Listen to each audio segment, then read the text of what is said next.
Vadiwa vateereri tinokugamuchirai zvekare kune chimwe chirongwa pano paZoom Facebook Secrets and Confessions, apo patinokupakurirai masecrets nemaconfessions. Rekaiti vatapinda mumaconfessions edu emuzuva ranhasi. Anzi makadii zvenyu mukoma Nash, can you please post my confession as hidden identity? Inini mukoma Nash ndinoda kureurura on behalf of my mother, even though ivo mama vasingatombozivi kuti ndakutumirai message iyi. My mother is not on Facebook, even on YouTube yacho avatomboinzwisise kuti inofamba sei. So what happened is that my half sister vanova vari kuSouth Africa, my half sister as in mwana waDaddy, and Daddy vakarambana namai vasister vangu ivavo variko kuSouth Africa, then ndokubva vazoroora mamai vangu pakazozvarwa Inini. So this sister of mine pavainge vachiri kuno kuZimbabwe ndiso tainge tigere navo, but it was against my mother's idea. Sisi ava amai vavo at that time vainge vachishanda vari kuSouth Africa, saka vakati vachisvika form 4 ndokubva vamitiswa vakabva vadzingwa pamba namama, ndokubva vamboenda vakanogara nemurume wacho. But Daddy vakazoti mukufamba vainge vasangana neumwe murume akabva avaudza kuti kana mwana wako uyu ukamusiya ari ikoko kwaari uchazongonzwa zvichinzi uya uzotora mwana wako afa kuno, nekuti maroverwo aari kuitwa haana kana kumbomira zvakanaka. Saka Daddy vakabva vangopinda mubhazi ndokubva vaenda vakanotora sisi without telling mama. Saka Daddy pavakazodzoka nasisi, mama havana kana kumbogara vafara nazvo, vakagara vangova munhu wekungoti aingogara achipopota. And ininiwo at that time I didn't understand the relationship yekuti even though nasisi ava we had different mothers but we just had the same father, saka we were supposed to be united. Inini ndakabva ndangotora side ramama ndichibatsirawo mama kuti tinge tichibata sisi ava very rough. Sisi taivabata very rough zvekuti mumba tainge tava kutoita zvekuviga magroceries munext door. Our mom used to take us, inini nemunin'ina wangu, tobva taenda panext door tobva tanodya macereals atinenge takaviga ikoko in the morning, then later on taizodzokera tobva tanobika. Kwedu kumba taingoswera tisina kana kumbobika anything. Ivo sisi ava vaikwanisa kungoswerera porridge rinenge rine salt kana kungoswera vachinhongerera magaka, because pamba apa paimera magaka mamwe aya emusango, saka vaizotora magaka aya vobva vatanga kumadya nesalt, because at that time vainge vachiyamwisa. Vaiti kana vachidya magaka aya, my mom will then give me a phone vobva vati enda unomutora mavideos, I want to send mavideos iwawo kuna amai guru vako vaone mashura ari kunoku. Munhu ko zvaakutopedza magaka angu shuwa kuita competition neshiri. Saka inini ndaibva ndaenda paya mukoma Nash ndobva ndanogara nasisi vaya, ndobva ndaita sekunge ndiri kuvakumbira magaka. Ivo vaibva vaenda vobva vanonditemhera gaka vobva vari para, then she would slice magaka aya vamamwaya salt. All of this while ndinenge ndichivatora mavideos, but ndinenge ndakadzima torch yefone so that she doesn't see kuti ndiri kutora mapictures kana kuvatora video. Sometimes ndaingoita sekunge ndiri kuzvitora maselfie, but ndiye ndichitovatora video vatori busy vachitema magaka aya emusango. Ndobva ndazodzokera nefoni iya kuna mama. Mama will then laugh vachivanyaya namai guru. Even inini mukoma Nash ndotoda kureurura kuti we used to laugh kana tichiona mavideos iwawo. At that time ndainge ndisinganzwisisi kuti sisi vangu ava, for the fact yekuti we share the same father, itori hama yangu yepedo chaiyo kutodarika amai vangu, but I was coached by my mother to hate this sister of mine. Ivo baba vainge vakaudza sisi kuti anything chaunenge uchida unoudza mainini vako, meaning my mother. But pese sisi pavainge vachiuya voapproacha mama kuti vainge vachikumbira chakati nechakati, ivo mama vaibva vangoti ndazvinzwa mwanangu, ndichazoudza baba vako usiku. But I knew for a fact kuti ivo mama munhu wekuti vaisazomboudza baba about my request avainge vaudzwa nasisi. So what happened is that sisi vakazombozama kufamba vachitsvaka mabasa emudzimba, vakatomborwana basa iroro, but pane zvakambozoitika zvekuti vakati vachishanda ikoko, murume wacho wepamba pavainge vawana basa, he then tried kuti ange achinyenga sisi. Sisi pavakaramba ndokubva azovadzingisa basa, but the wife of that man did not even know kuti nyaya yacho yainge iri. Sisi pavakadzoka kumba vachitaurira mama kuti ndizvo zvainge zvaitika, mama vakabva vatanga kupopotera sisi kuti ko zvinokoshei kudanana nemurume wemunhu, ko wani zvawakamitiswa, what is so special about iwewe? Handiti pamberi pako pakatozvara mwana, uchiri mhandara here yekuti zvinoshamisira kuti wanzi wazorara nemurume wemunhu? Izvezvizvi dai wanga utori pabasa waikwanisa kutotengera mwana wako mapamba, but wadzoka pano kuti unge uchizonditambudza, une usimbe husingaiti. Sisi vakachema that day zvisingaiti. I still remember kuti vakasvika usiku vari panze vakatomboignora mwana achingochema. Mwana uyu wasisi aiti akatanga kuchema zvezvo zvinoita vana vacheche, mama vaitanga kupopota kuti nyararidza mwana iyeye, and sometimes mwana uyu ainge achichema because sisi vanenge vaswera nenzara pakuzoyamwisa paya. I think chaichemedza mwana inhau yekuti sisi vaiswera nenzara, saka kuzoti vawane mukaka wekupa mwana vaibva vamushaya, mwana obva achema nonstop. Izvi ndakazozvifind out because inini just before corona yatanga ndakamitiswa ndokubva ndazvara pandakazvara before the lockdowns and stuff. Saka mimba yangu yainge ichifarira sisi vangu ava zvisingaiti zvekuti ndaiti kana tikaenda kunext door kuti tinodya, I would prefer kuti ndiise even rice. I still remember kuti kunyange rice ndaitoisa muhomwe ndobva ndazodzoka nerice riya riri muhomwe ndobva ndati sisi oi idyai. Even macornflakes ndaisa macornflakes ane ndifanira kudya ndobva ndamaisa muchiplastic ndobva ndaisa muhomwe ndobva ndadzoka nawo. Sisi vaizongotora mvura neshuga vobva vadya macornflakes aya. Mimba yangu mukomanashi yakati yava kuda kunozvarwa, that is when me and my mom we found out kuti uyu mukomana uyu ainge andimitisa, ainge akatomitisawo mumwe musikana, but mimba yemusikana iyeye yainge iri kumashure kweyangu ne1 month. Saka amai vakabva vati nhasi unofanira kurongedza bhege rako obva wamutizira kuitira kuti uyu musikana uyu asazokutangira, because iwe kana uriwe wakatanga kumitiswa nemukomana iyeye ndiwe unofanira kuti umutizire. Saka ndakabva ndaudza imwe shamwari yangu, I suspect kuti ndiye akabva atipira mukomana uyu kuti uri kuzotizirwa nanhingi. Iye akabva aitawo first move ndokubva aenda akanotora musikana uya. In the meantime ini namama tainge tichitorongedza secho rehembe dzangu because ivo mama vainge vachida kunotisiya ikoko. Takati tapedza ndokubva takwira kombi tikaenda kumba kwacho kwandainge ndichivaudza kuti ndo kwaigara boyfriend yangu. Tichinosvika paya takanyatsotambirwa zvakanaka ndokubva tagariswa panze takamirira this boyfriend of mine, but ndakarwadziwa ndichitoona kuti musikana wacho mimba yake yainge yatokurawo. She was there atori busy akatosunga zambia nedhuku, she was doing the dishes. Ini ndakatomboda kusimuka kuti ndinge ndichienda ndichinomubatsirawo, but mama vakabva vati gara pasi. Later on my boyfriend akabva asvika ndokubva tatanga kudiscussa that issue. Saka iye mukutaura airakidza kuti tese tiri tu ainge achitida, but my mom vakabva vati handina mwana wangu anogara pabarika, saka iwewe you have to choose kuti unoda ani, mwana wangu unomuda here kana kuti haumudi. Unfortunately mukomanashi iye akabva achoose his other girlfriend over me. Zvinhu izvozvo I want to be honest with you zvakandipaya moyo. Takabva paya ndokubva tadzokera zvedu kumba kwedu. Amai vakabva vanditi hazvina hazvo mhosva mwanangu, uyu mukomana iye anozviudza kuti iye akangwara, chigara hako pano, kana ukazvara mwana wako muzukuru wangu hapana pandikambomurasi, ndichakuchengeta iwewe nemuzukuru wangu. Saka this is my first confession mukomanashi. Mama vakabva vatanga kufamba nini takaenda kumashow yakasiyana, but masowe aya evanhu vanopfeka magemens ered. Taiti kana tikasvika ikoko mama vaibva vameka sure kuti yangu mimba yagara zvakanaka,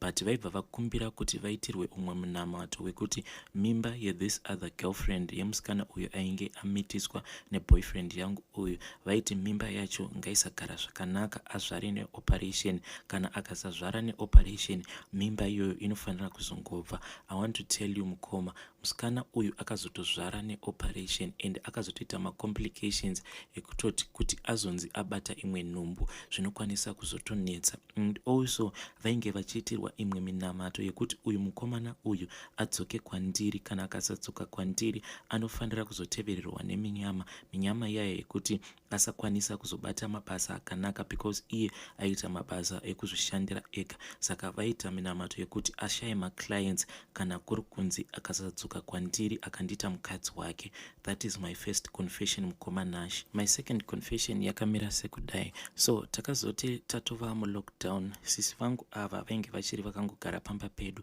One day vakazongoya nefoni yavo vakabva vatanga kundiudza kuti ndine umwe mukomana wangu wandasangana naye pagroup repa WhatsApp. What do you think about this guy? Saka ndakangotarisa this guy ndikabva ndangoona kuti uyu aitongovawo munhu wenhamo nhamo. Ndikabva ndatoti sisi uyu ndiye munhu anoita, but mumwoyo mangu ndainge ndichitoseka kutoti this guy aitorakidza kuti munhu anozvitamburira even though namba dzaaishandisa dzainge dziri dzekusouth Africa. Saka ndakaramba ndichingovasimbisa kuti sisi dananai naye because inini ndaida kuti later on ndizoroorwawo maybe nemunhu anenge ane mari dzake. Sisi vakazoramba vachingodanana nemukomana iye kusvika vazoitirwa plan ndokubva vaenda kuSouth Africa.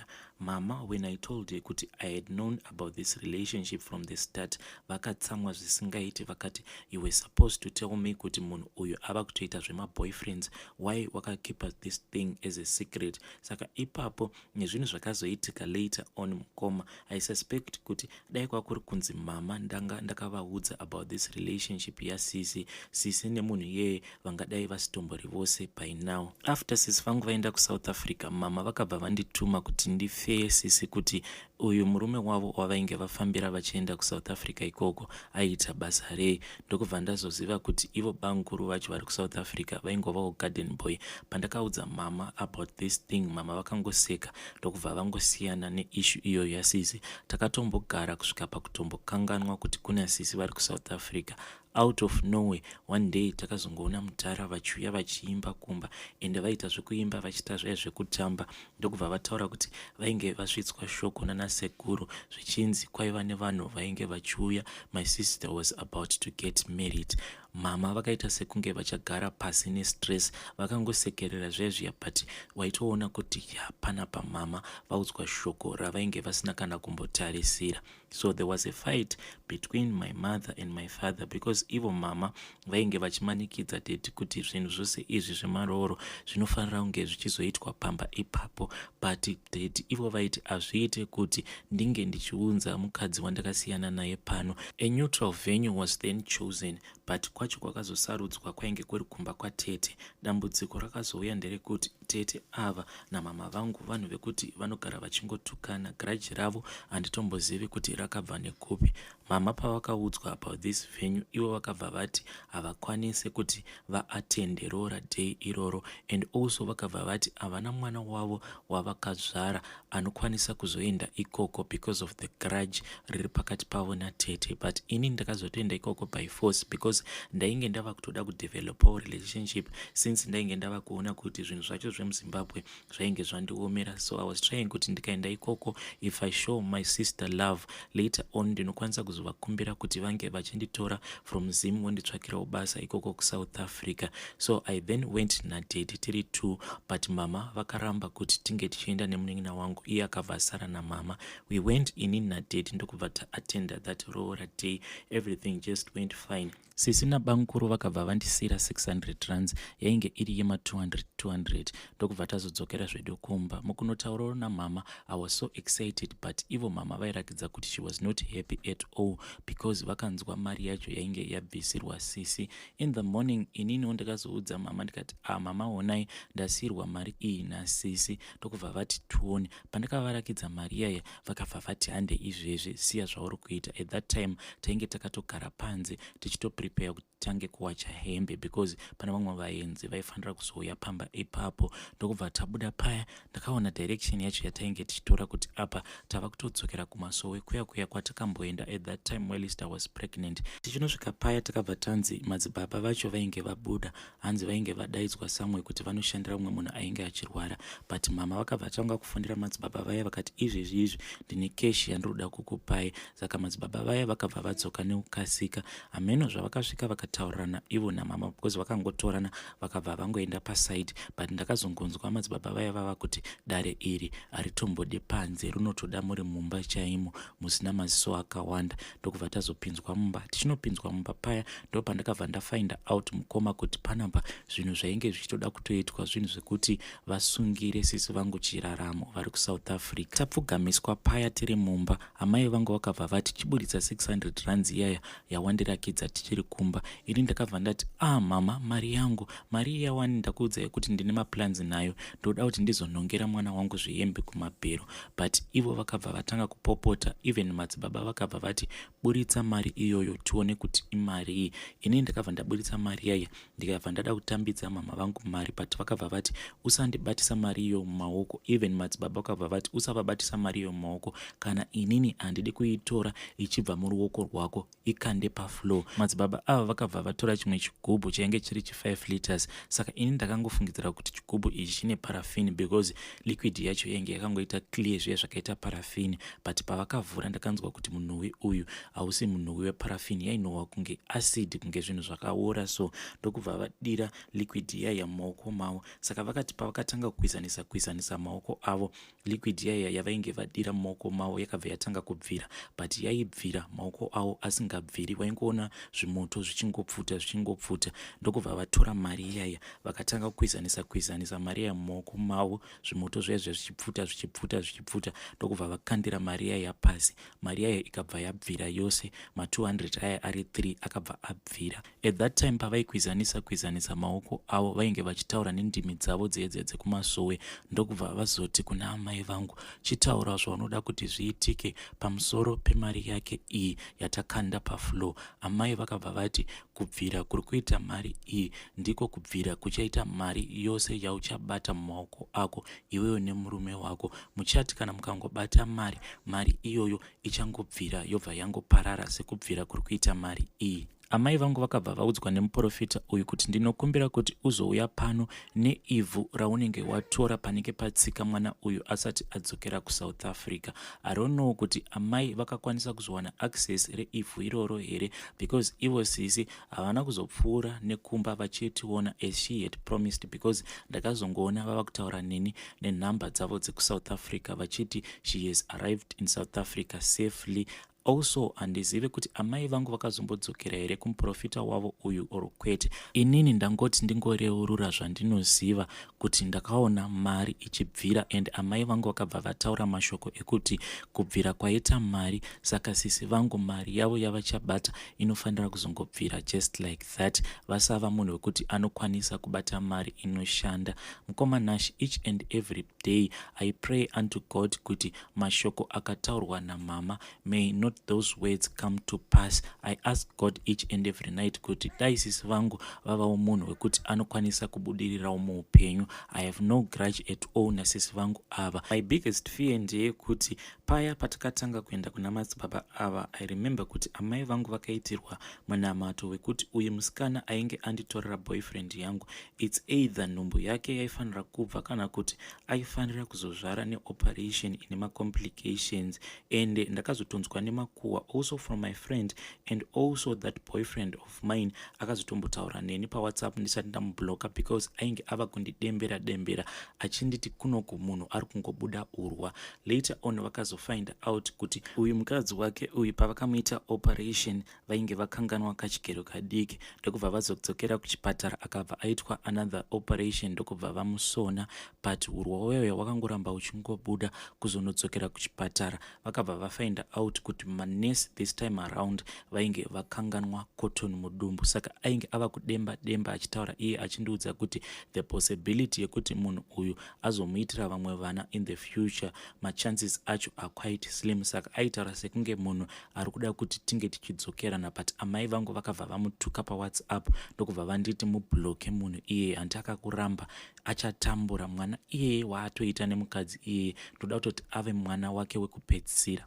mukoma Nash, this is my own confession. Each and every Sunday ndiri munhu wekuti paya panoitwa altar call ndinobva ndatofamba ndobva ndatoenda kumberi ndichiti Mwari ndiregererei pazvinhu zvose zvandakaita namai vangu. May those things zvatakataura zvisazoita come to pass. I was asking kuti mhuri yeZimbabwe indibatsirewo mukunamata kuti sisi vangu vasazova munhu wekungoti anozongoramba achingotambura ari kuSouth Africa. May her life be blessed. Ndiwo munamato wangu each and every day mukoma Nash. Kana mukaposta please tell me ndizoteverera macomments evamwe vedare. That was a message yandakatumirwa nemwanasikana uyu. She's just a young girl, only 18 years old, but zvacho zvaanga achikonfesa zvakangooma hazvo veduwe, hanzi upenyu mutoro. But please, as per her request, let us assist her in her prayers so that sisi vake ava vanova munhu akachengetedzeka. I'll be back with another episode.